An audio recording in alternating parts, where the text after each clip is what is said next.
भाजपला कधीही वाईट वाटणं किंवा हायसं वाटणं अशा परिस्थिती नसतात. भाजप कधीही निवडणुकीसाठी राजकारण करत नाही. आमचे नेते, दिवंगत नेते श्रद्धेय अटलजी वाजपेयी यांनी असं सांगितलेलं आहे की क्या हार में क्या जीत में किंचित नाही भयभीत मैं. तेच भावना प्रत्येक भारतीय जनता पक्षाच्या नेत्याच्या आणि कार्यकर्त्याच्या मनामध्ये कायम असते. त्यामुळे आम्हाला हायसं वाटलं या विधानाला माझा विरोध आहे.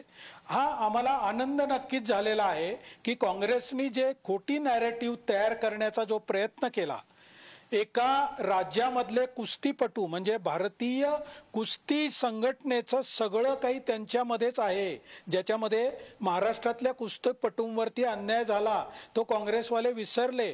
परंतु त्यांच्या राजकीय फायद्यासाठी दोन विशिष्ट कुस्तीपटूंना पकडून त्यांनी जे राजकारण करण्याचा प्रयत्न केला आणि त्याला जोडून जे किसान, जवान आणि पहलवान असं नॅरेटिव्ह तयार करायचा प्रयत्न केला, त्याला न मिळालेला पाठिंबा ही आमच्यासाठी नक्कीच आनंदाची गोष्ट आहे.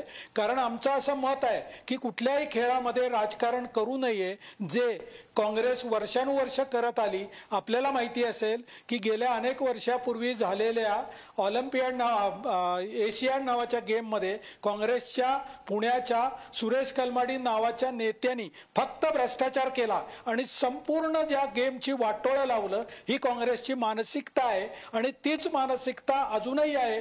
आणि त्याच मानसिकतेला धरून त्यांनी विनेश फोगाट यांना हाताची धरून कुस्ती या खेळाला बदनाम करायचा प्रयत्न केला. एका विशिष्ट माणसाविरुद्ध तर तुमचा राग असेल तर संपूर्ण खेळाला बदनाम करू नका अशी आमची त्यांना विनंती होती. ती त्यांनी मानली नाही. त्यामुळे त्यांचं हे जे खोटं नॅरेटिव्ह होतं त्याला होत असलेला जनतेने न दिलेला पाठिंबा ही आमच्यासाठी निश्चितच आनंदाची गोष्ट आहे. पहलवान हा मुद्दा जरी चालला नाही असा दावा तुम्ही केला असला तरी ज्या पहलवानाभोवती ही गोष्ट खेळतीये ते विनेश फोगाट मात्र आघाडीवरती आहे. जवळपास 4,500 मतांची आघाडी. आपण एकूण नजर टाकूया आकडेवारीवरती. आत्ताच्या इलेक्शन कमिशनची ही आकडेवारी आहे. 49 जागी हरियाणामध्ये भाजप आघाडीवर आहे, 35 जागी काँग्रेस आघाडीवरती आहे. तर इकडे जम्मू काश्मीरचा विचार करायचा झाला तर 51 जागी नॅशनल कॉन्फरन्स आणि काँग्रेस यांची युती आघाडीवर आहे. भाजप 26 जागांवर आघाडीवर आहे. इथे अपक्षांची संख्या मोठी आहे. 10 ठिकाणी अपक्ष आघाडीवर आहेत तर पीडीपीला 3 जागी आघाडी मिळालेली आहे. काँग्रेसचे हनुमंत पवार आपल्या सोबत आहेत. हनुमंत पवारजी, किसान, जवान, पहलवान हे तुमचं नॅरेटिव्ह हरियाणामध्ये चालू शकलं नाही. खोटा नॅरेटिव्ह तुम्ही पसरवत होता ज्याला धक्का दिलेला आहे जनतेने असं म्हणतायत. नाही, असं म्हणणं खूप घाईचं होईल, आतताईपणाचं होईल. आणखी 13 ते 14 जागा अशा आहेत आमच्या माहितीप्रमाणे ज्या 1000 पेक्षा कमी मतांनी भारतीय जनता पक्ष आघाडीवर आहे. हे आघाडी काँग्रेसचे उमेदवार तोडतील आणि भारतीय जनता पक्षापेक्षा काँग्रेसच्या जागा तिथे जास्त येतील अशी आशा अजूनही आहे.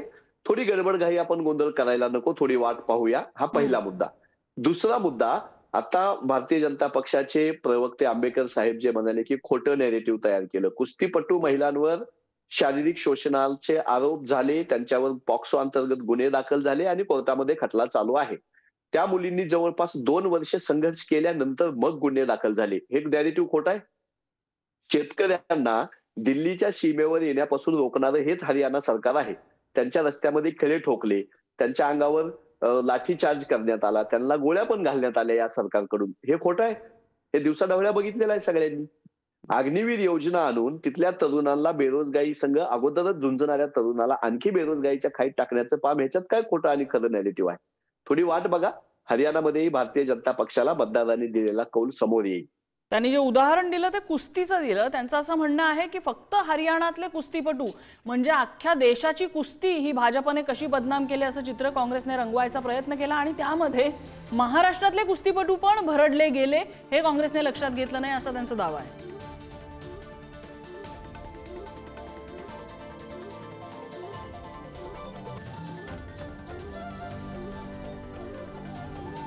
हनुमंत पवार यांच्याकडे जायचंय, मात्र तत्पूर्वी एक मोठी बातमी येते. मुख्यमंत्री एकनाथ शिंदे यांचे आज दिवसभरातले सगळे कार्यक्रम रद्द करण्यात आलेले आहेत. प्रकृती अस्वास्थ्यामुळे हे कार्यक्रम रद्द करण्याचा निर्णय घेण्यात आला अशी माहिती सध्या तरी उपलब्ध होतीये. तब्येत बरी नसल्यामुळे मुख्यमंत्र्यांचे आजचे कार्यक्रम रद्द करण्यात आल्याची माहिती आहे. आज मंत्रिमंडळाची बैठक सुद्धा होणार होती, मात्र ही बैठक सुद्धा रद्द होण्याची शक्यता या घडीला वर्तवली जाते। मंत्रिमंडळाची बैठक रद्द झालेली आहे। आजच्या मंत्रिमंडळ बैठकीमध्ये अनेक मोठे निर्णय होणं अपेक्षित होतं, मात्र मुख्यमंत्र्यांच्या प्रकृती अस्वास्थ्यामुळे आजची मंत्रिमंडळ बैठक सुद्धा रद्द करण्यात आलेली आहे। आणि पुन्हा एकदा हरियाणा आणि जम्मू काश्मीरच्या निकालाकडे येऊया। हरियाणामध्ये 49 जागी भाजपची आघाडी आहे, काँग्रेस 35 जागी आघाडीवर आहे। जसं आता हनुमंत पवार सांगत होते, जवळपास 12 ते 13 जागा अशा आहेत ज्यामध्ये काँग्रेस आणि भाजप या उमेदवारांमध्ये हजार मतांचा फार तर फरक आहे। त्या ठिकाणी अटीतटीची लढत सुरू आहे, त्यामुळे निकाल कधीही बदलू शकतो। That's why the BJP is saying that we are the same, we are forming the government. There is no way that the BJP can form the government. The people of Haryana want change. Their own ground reporters are not also showing the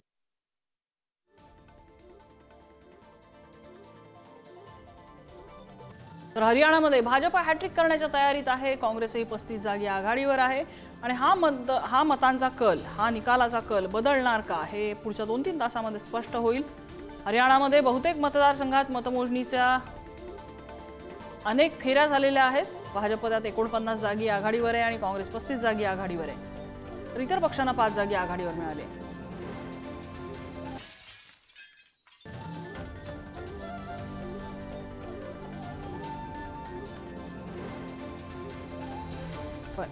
Vinay Ambekar आपल्यासोबत आहेत भाजपचे। विनय आंबेकर जी, काँग्रेस असं म्हणतंय, या खोटा narrative कसं म्हणू शकता तुम्ही, जर देशाने उघड्या डोळ्याने सगळं काही पाहिलेलं आहे? 2-2 वर्ष कुस्तीपटूंना वाट पाहावी लागली होती गुन्हे दाखल करण्यासाठी। शेतकऱ्यांना कितीतरी काळ दिल्लीच्या सीमेवर तिष्ठत बसावं लागलेलं होतं। हे देशानं पाहिलं, याला खोटा नॅरेटिव्ह म्हणता कसं तुम्ही? शेतकऱ्यांना भडकावण्याचं काम काँग्रेसनी केलं हे सगळ्या जगाने पाहिलंय। ते जे म्हटले ते खरंच आहे। त्यानंतर विनेश फोगाट यांनी घटना घडल्यानंतर अनेक दिवसांनी ही तक्रार केली। त्याच्या आधी त्यांना कोण भेटलं, त्या कुणाशी भेटल्या, हे सुद्धा सगळ्या जगाने हे आपल्या उघड्या डोळ्यांनी पाहिलेलं आहे। आणि माझं म्हणणं असं आहे की याच्यामध्ये राजकारणाचा संबंध आणण्याचं काही कारण नाही।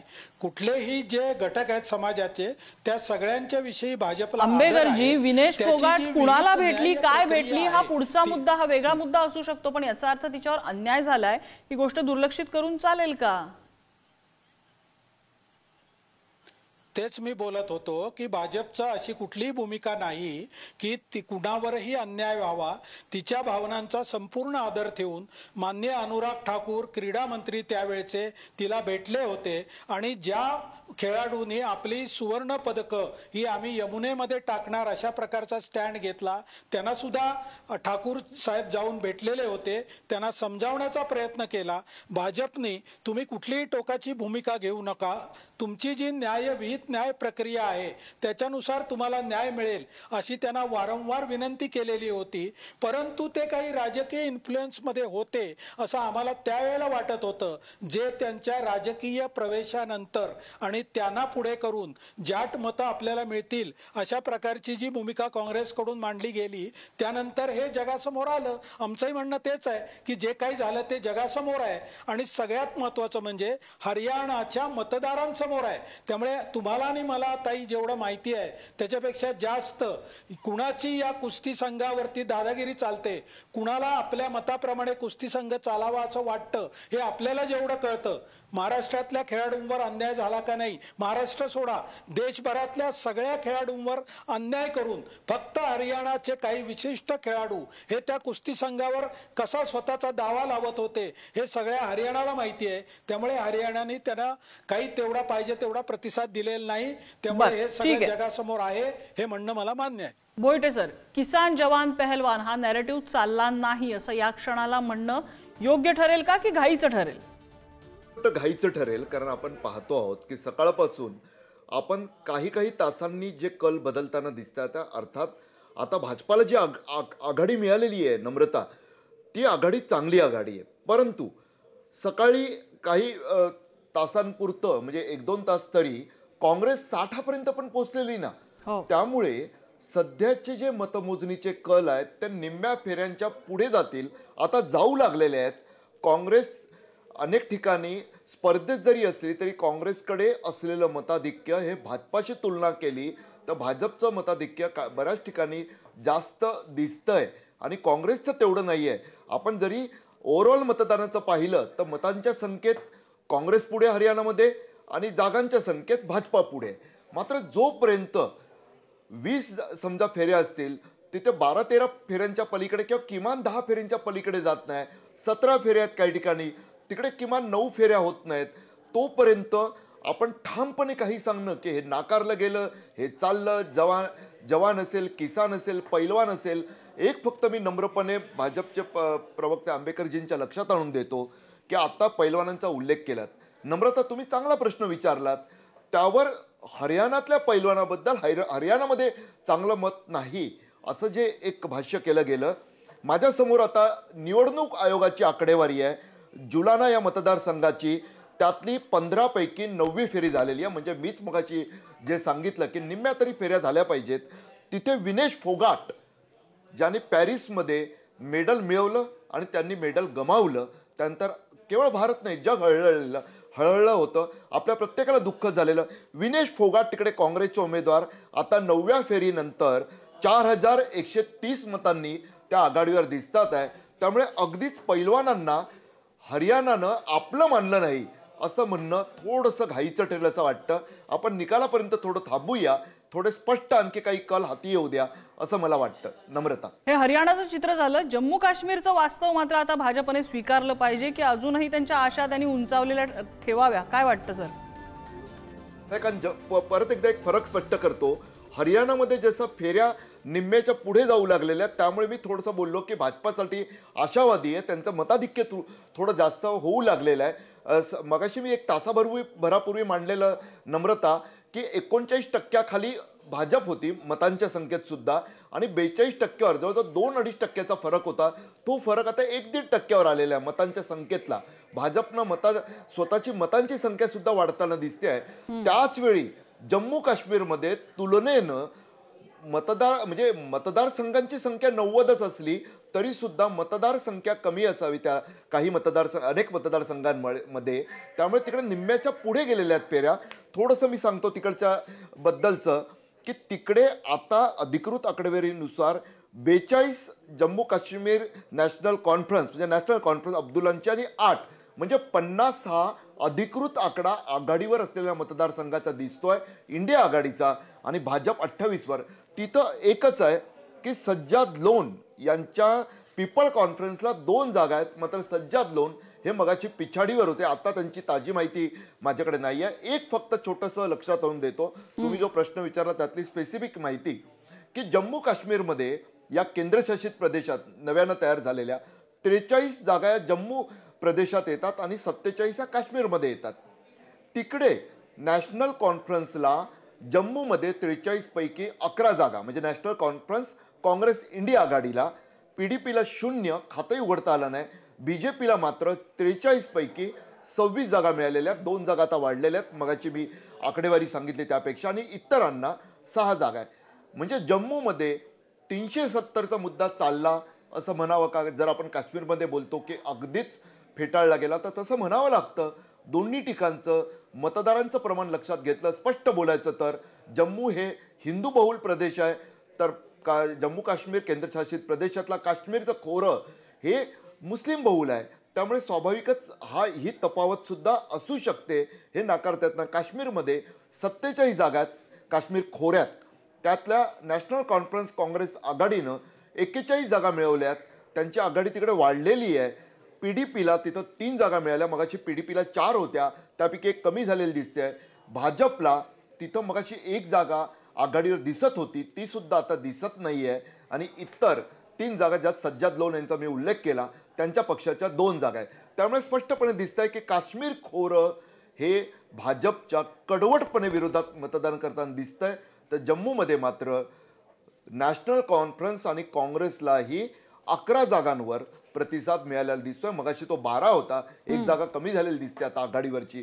त्यामुळे स्वाभाविकरित्या तो भेद सुद्धा स्पष्टपणे लक्षात यावा असाच आहे. नम्रता, अगदी आपण पुन्हा एकदा आकडेवारीवरती एक नजर टाकूया. दोन्ही ठिकाणच्या हरियाणामध्ये आणि जम्मू काश्मीरमध्ये काय परिस्थिती आहे. जम्मू काश्मीरमध्ये सध्या नॅशनल कॉन्फरन्स आणि काँग्रेस युतीच्या 50 जागा, भाजपला 29 जागा, पीडीपीला 2 जागा तर इतर पक्षांना 8 जागी आघाडी मिळालेली आहे। आणि इकडे हरियाणाचा जर विचार करायचा झाला तर हरियाणामध्ये भाजप हा मॅजिक फिगर ओलांडून पुढे गेलेला आहे। 49 जागी भाजपची आघाडी आहे आणि 35 जागी काँग्रेस आघाडीवर आहे, तर इतर पक्षांना 4 ते 5 जागी आघाडी मिळालेली आहे। हरियाणामधलं चित्र भाजप मॅजिक फिगरच्या पुढे निघून गेलेलं आहे। 49 जागी भाजपची आघाडी आहे। मी आंबेकरांकडे जाते। विनय आंबेकरजी, एक काश्मीरमधलं चित्र आता भोईटे सर विश्लेषण करत होते। काश्मीर जो मुस्लिम बहुल भाग आहे तिथे भाजपला अवघ्या 3 जागी आघाडी आहे। जम्मूमध्ये चांगला स्कोर आहे तुमचा, पण याचा अर्थ असा आहे की मुस्लिम समुदायाच्या हृदयाला हात घालण्यात भाजप कमी पडतोय। का कमी पडतोय असं वाटतं? नम्रताजी, मगाशी पहिल्या तासामध्ये मी एक उल्लेख केला होता की यूट्यूबवरती एक व्हिडिओ फिरतोय सध्या, जो तुमच्यासारखी एक आघाडीची पत्रकार काश्मीरमध्ये जाऊन मतदारांशी बोलतानाचा व्हिडिओ आहे। सर्व मुस्लिम मतदारांशी त्यांनी जी गप्पागोष्टी केल्या त्याचा जो कल होता किंवा त्यातलं जे एक सार होतं ते असं होतं की प्रत्येक मतदारांनी, त्यांनी इंटरव्ह्यू घेतलेल्या, हे मान्य केलं की काश्मीरमध्ये 370 हटवल्यानंतर मोदी सरकारमुळे भरपूर डेव्हलपमेंट झालेले आहेत। आम्हाला रोड मिळाला, आम्हाला वेगवेगळ्या प्रकारचे डेव्हलपमेंट प्रोजेक्ट्स मिळाले, पॉवरची कंडिशन सुधारली आणि विशेष करून प्रत्येकाने आवर्जून सांगितलं की 370 पूर्वी या आमच्या प्रदेशामध्ये वार्षिक समजा 30 लाख जर टुरिस्ट येत होते, तर गेल्या वर्षी आमच्याकडे 1,30,00,000 टुरिस्ट आले आणि आमची अर्थव्यवस्था आता आम्हाला चांगला रिटर्न्स मिळतो। परंतु याच पत्रकारांनी त्यांना जेव्हा प्रश्न विचारला, मग याचा अर्थ तुम्ही मोदी सरकारला, भाजपला मतदान करणार का, तेव्हा त्यातल्या सर्व लोकांनी स्पष्टपणे आमच्यावरती बंधन आहेत, आम्ही भाजपला मतदान करू शकणार नाही असं ऑन कॅमेरा सांगितलेलं आहे। त्यामुळे हे वास्तव जे आहे ते भाजपला आधीपासून माहिती आहे, परंतु भाजप हा राष्ट्रवादी पक्ष आहे। आपल्या देशाचं हित समोर ठेवून कुठल्याही प्रदेशाचा योग्य विकास व्हावा, विकासाचा बॅकलॉग जो आहे तो अनुशेष जो आहे तो भरून निघावा, अशा प्रकारची भाजपची भूमिका कायम राहिलेली आहे। भाजप हा पहिला पक्ष आहे की ज्यांनी या देशामध्ये एक विधान, एक संविधान